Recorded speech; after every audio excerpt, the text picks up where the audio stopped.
Hi, I'm Dr. Jeff Langmaid with Research That Matters TV. You may be surprised to learn that shoulder injuries are some of the most common challenges after a car accident, in addition to whiplash. If you're the driver and you have your hands on the wheel at the time of a crash, the sudden force created by the accident can lead to a torn rotator cuff. Your shoulder is one of the most complex parts of your body, and it's made up of a collection of bones, ligaments, tendons, and muscles.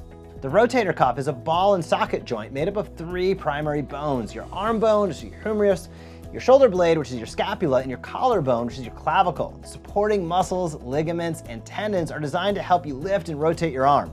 Your shoulder is the most dynamic and unstable joint in your body. It's hard to ignore a torn rotator cuff because it hurts. Signs of a tear include shoulder pain when lifting your arm, weakness, pain when lying down, or a limited range of motion. Here are three key facts you might not know about shoulder injuries, what you should know after a car accident. Shoulder impingement has been estimated to occur in up to 10% of people involved in car accidents. Shoulder is one of the most complex, dynamic, and unstable joints of your body, and it maintains a complex network of bones, ligaments, and muscles. Finally, the risk of neck or shoulder pain 7 years after a collision was 3 times higher for patients with initial whiplash injuries than those without.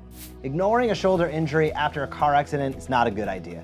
Your shoulder is designed to move, and if you try to just let it heal by not moving it, then you're putting yourself at risk for frozen shoulder. A frozen shoulder, or adhesive capsulitis, is when your shoulder develops adhesions due to lack of movement. This can result in severe pain and can take months to heal. If you have shoulder pain after an accident, time is of the essence. Our team is here and can provide a complete evaluation and treatment plan for you to get moving safely and to heal quickly. I'll see you next week for another episode of Research That Matters TV.